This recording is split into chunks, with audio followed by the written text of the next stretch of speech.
here we go. 4.1 notes. A quadratic function is a function that can be written in the standard form, y equals ax squared plus bx plus c. The graph of a quadratic function is a parabola. And you should remember this from Algebra 1. A parabola is a U shape. So I want to pause here a moment. We've graphed the lines this year. We've graphed the absolute value function, which is a v. And so when you see those equations, we now need to be registering what the graph looks like in our mind. And so now when we add an x squared in, we have this U shape or parabola.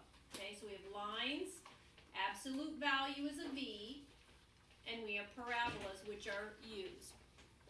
The parent function for the family of all quadratic functions is f of x equals x squared. I apologize, it's kind of, my symbols were a little too big. F of x equals x squared. The lowest or highest point on a parabola is called the vertex. The formula to find the vertex is x equals, and this is negative b over 2a. X equals negative b over 2a. The axis of symmetry divides the parabola into mirror images and passes through the vertex. We abbreviate it AOS, and it is an equation. So let me draw on here. When a parabola opens up, the vertex is a minimum. When a parabola opens down, the vertex is a maximum. This axis of symmetry is a dashed vertical line. And since it's a vertical line, we use the equation x equals a number. And so that axis of symmetry is going to go through the x value of your vertex, which is x equals negative b over 2a. Quadratic functions can be used to model the heights of projectiles. For example, the height of a baseball hit by a batter, okay? We also look at in physics where if you toss an object up into the air and you graph distance over time. Okay, everybody got that? So again, standard form of a quadratic function is y equals ax squared plus bx plus c. Its graph is a parabola or U shape. I'll come back to it if you need it. Alright, example 1 says graph y equals 2x squared. Identify the vertex and axis of symmetry. Then compare the graph with the parent function. Alright, I want you to take out your graphing calculators. And I would like you to go to your Y screen, and we're going to do a little exploration with the calculators. In your Y sub 1, I would like you to put x squared. In Y sub 2, I want you to put 2x squared. Because we may not remember what we were doing the last time we had our calculators on, let's do zoom 6. Zoom 6 puts it back to the standard window, negative 10 to 10 on the x and y axis. So here comes my parent function. And then notice 2x squared is a little bit skinnier. Let's go back to that y screen and go down to y sub 3.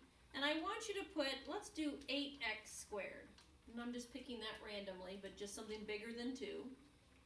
And now that our window is standard, we can just press graph. And then notice putting 8x squared makes it even skinnier. Okay? Let's go back and clear out y sub 2 and y sub 3.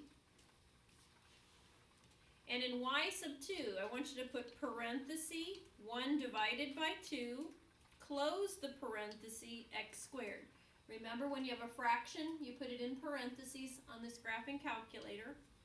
And then let's do in y sub 3, 1 divided by 7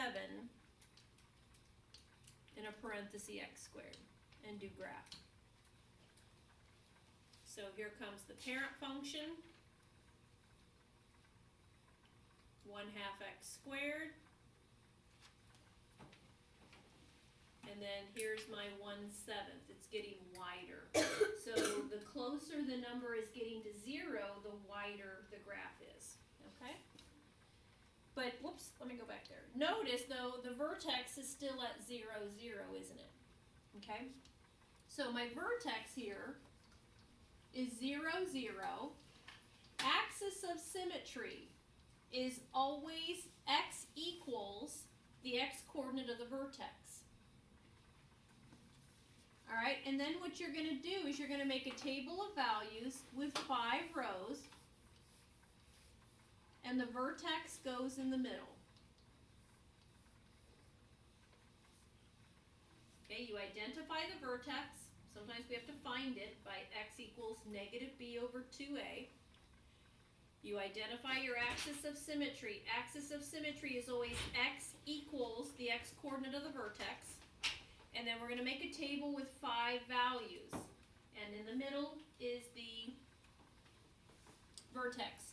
Now, you're typically going to go by ones. The only time you don't, and we saw this with our absolute values, if the number in front of x squared is a fraction, we'll go by, if it's 1/2, we'll go by 2s. If it's 1/3, we'll go by 3s. Okay? All right, so then you get to choose. Do I want to pick -1, 1? Do I want to pick 2 or -2? I typically will stay with positive values because they're a little bit easier to work with. So if I plug in x as 1, then I'm going to use that symmetry that a parabola has to fill in when x is -1. Well, please excuse my dear Aunt Sally. I cannot take 2 times 1 and then square it because you don't multiply before the exponent. You do the exponent first. So that's 2 times a 1, which is 2. Notice when I find that 1y value, I get to plug it into 2 spots in my table because of symmetry. And then let's plug in the 2. Again, please excuse my dear Aunt Sally. I do the exponent first, and not bad at all.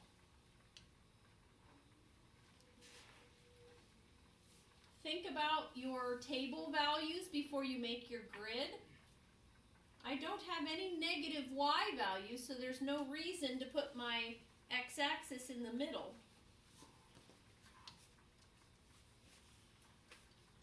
Remember to give me a scale on your x and your y-axis.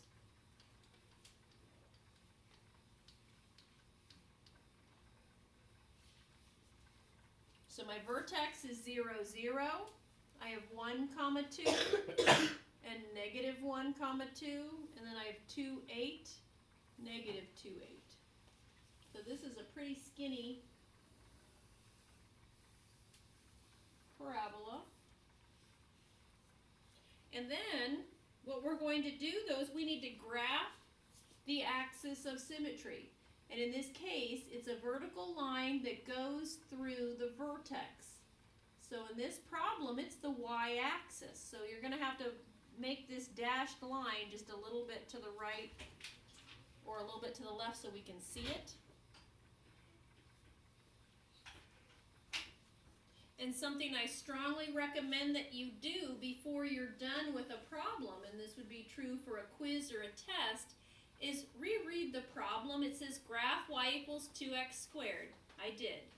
Identify the vertex and axis of symmetry. Please put a box around them so I know that you found them. And then it says, then compare the graph with the parent function. We haven't done that, and we caught it when we read the problem again. So compare it. Well, it has the same vertex, but there is a vertical stretch. And I want you to put a note here.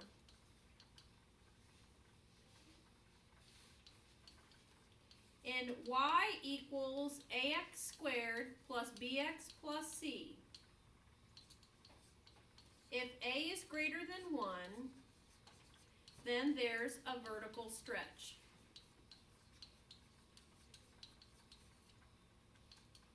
If a is a number, and I'm ignoring a negative sign, okay, we're ignoring the negative sign. If A is a number between 0 and 1, then there's a vertical shrink. Do you notice that this is the exact same as when we did absolute value graphs? Remember, y equals a absolute value x minus h plus k? It's the exact same thing. And the neat thing is, when we do square roots, this will be the same. When I do logarithms with you, it'll be the same. When we do our trig graph, sine, cosine, tangent, this will be the same, okay? Also, I want to pause here a moment and make sure that before you do your homework tonight, you should read through your notes. Then when you prepare for a quiz, if our next quiz is 4.1 to 4.4, you should reread 4.1, 4.2, 4.3, 4.4. And before the chapter 4 test, you should read 4.1 to, I think we go to 4.10. We're writing important things down, but if you never look at it, then you've wasted your time, you know, and then you're very likely going to be confused. So read your notes. It will be very, very helpful. All right, now, what I want us to do before example 2 is let's go back to that graphing calculator. Go to your y screen, leave the parent function in there, and clear out y sub 2 and y sub 3. And what I want you to do is I want us to do x squared plus 4. And before we press graph, I want you to remember our v's, remember? And when we added a number on the outside, what did that do to the v?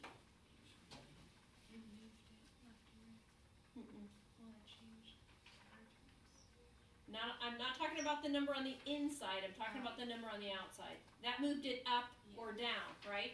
Well, it's going to be consistent here. Let's press graph, and the parent function is this y equals x squared, and then I have y equals x squared plus 4. Notice it has shifted my vertex up 4 units. Let's go back to the y screen and go down to y sub 3, and let's do x squared minus 5. Oops, thank you. I did not see that. X squared minus 5. And let's press graph. And so, playing with the number on the outside of x squared, following the x squared, if you add it, it moves it up. If you subtract it, it moves it down. So when I look at example 2, it says graph y equals negative 1/2 x squared plus 3. Just looking at it, I should be able to tell where the vertex is located. Where is it now? 0, 3. It's just been shifted up 3 units. As soon as you write the vertex down, you should do your axis of symmetry. Axis of symmetry is an equation. Okay, don't put 0 down because I'm going to mark it wrong. It's an equation. An equation is x equals 0.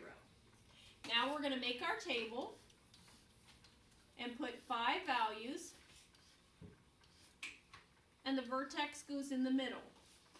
Now what I just said in example 1, I said you typically want to go by ones unless there's a fraction in front. The fraction is a 1/2. That's a 2, so I'm going to go by 2's instead of 1's. I mean, think about it. If I plugged in a 1, that'd be negative 1/2 plus 3. I'd have a yucky fraction or decimal, and we don't want to do that. All right, so here we go. If I can choose between a positive or a negative, I'm going to choose a positive. So I'm going to get y equals negative 1/2 times 2 squared plus 3. So it's negative 1/2 times 4. Remember, please excuse my dear Aunt Sally. I have to do the exponent before I can multiply. So negative 1/2 times 4 is negative 2. Negative 2 plus 3 is 1. So I get an extra value there. Now let's plug in that x is 4. So I get negative 1/2. Remember, 4 squared is 16. It's not 8. Negative 1/2 of 16, though, is negative 8 plus 3. So that's negative 5.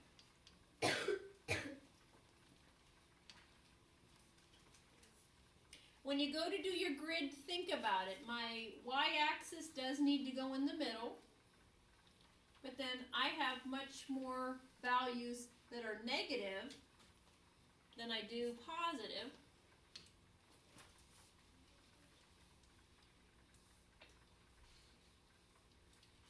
Remember your scale.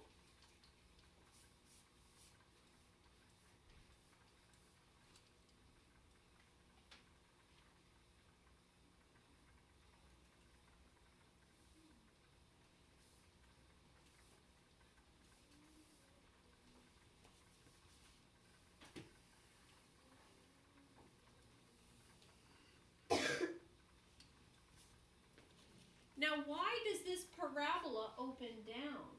Anybody remember from Algebra 1? Good job. There's a negative in front of the x squared.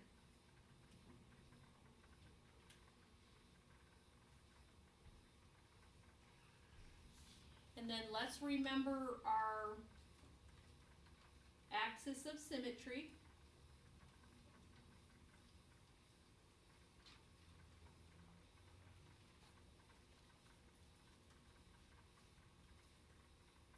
Okay, so remember to draw your vertical dashed line for your axis of symmetry. And what you should begin to notice is these graphs have a lot more detail than things you've done in the past. So let's double check. We graphed it. I've got my axis of symmetry graphed. It said identify the vertex in the axis of symmetry, so I'm going to box it. And then it says compare the graph to the parent function. Well, my vertex is now at 0, 3, or it's been shifted up 3 units. It's now reflected over the x-axis, or opens down. And then with that 1/2, it's a vertical shrink.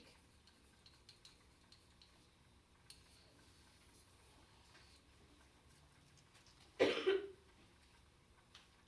so and it's okay, you don't have to say reflected over the x-axis. You could say opens down. That would be perfectly fine. But to be more mathematically correct, we would say it's reflected over the x-axis. All right, any questions on that one? Okay, I modified my notes, but I didn't change my flip chart, so you guys don't see the guided practice, okay? So, if it opens up or down, if A is positive, it opens up. If A is negative, it opens down. Okay, if A is positive and A is in front of x squared. The graph is narrower if A is greater than 1, and wider if A is between 0 and 1. Or we talked about a vertical stretch, vertical shrink. The axis of symmetry always occurs at the x coordinate of the vertex, which is x equals negative b over 2a. And the y-intercept, remember to find the y-intercept, you let x be 0. And so if you look at y equals ax squared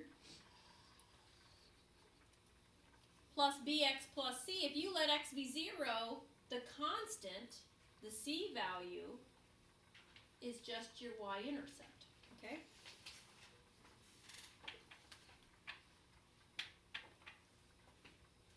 All right, so this is just in general, and so if you're reading your notes, this stuff will sink in a little bit more as you go.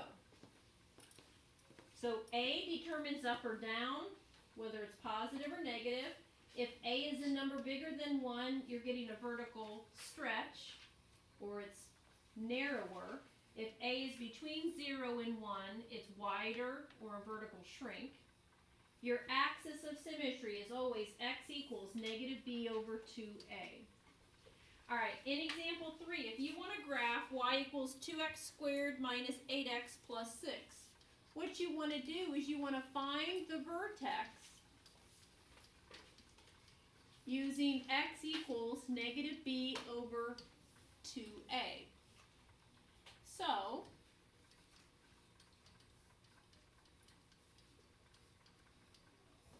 this is negative 8 over 2 times 2.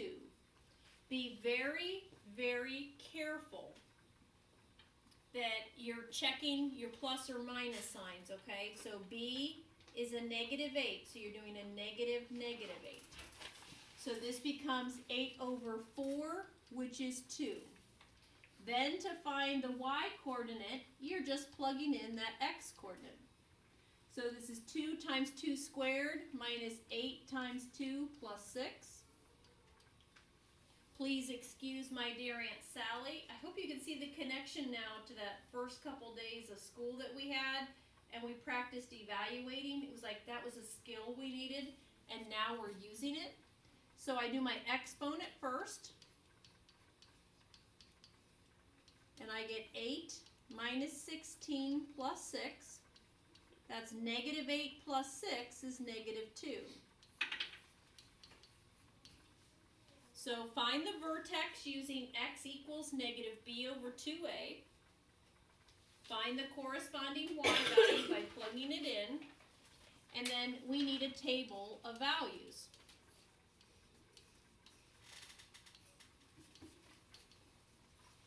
Okay, there's no fraction there, so I can just go by ones. And then here's what's so neat about math is that you can stop and think here before you start plugging numbers in. Out of these other 4 numbers, which one is the easiest for us to find a y value with? 0, okay? So you want to think about it. You just don't want to always go with positive numbers because 0 is a lovely number. If I do that, I'm getting 6. So that plugs in there. And then out of 1 or 3, which one would be easier to do? 1, yeah. So you really want to think before you do these.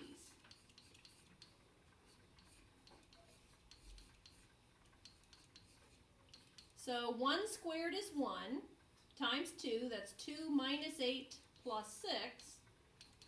Oh, that's interesting, isn't it? Because aren't those your x-intercepts? Yeah, those are your x-intercepts. So let's think about how we want to make our grid. I don't have any negative x values, and I have fewer negative y values than x values.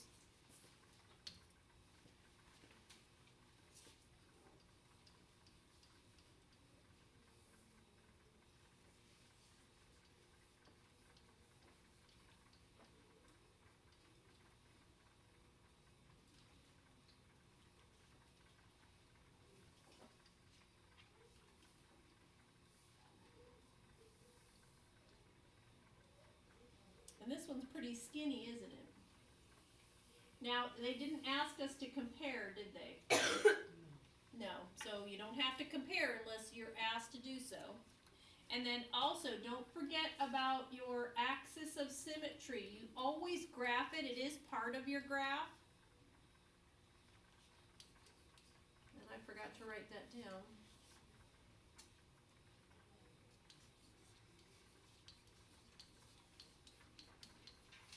So vertex, axis of symmetry, and a table will always be a given. Comparing is not necessarily needed. So if it's in y equals ax squared plus bx plus c, you're going to start with finding the vertex, find the corresponding y values, make your table, and then graph it. All right, again, you don't have this guided practice, but we're going to talk about the maximum and minimum values. For y equals ax squared plus bx plus c, the vertex's vertex's y coordinate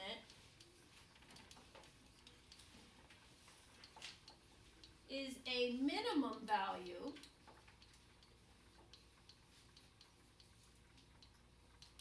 if a is positive that should make sense because it's opening up. And a maximum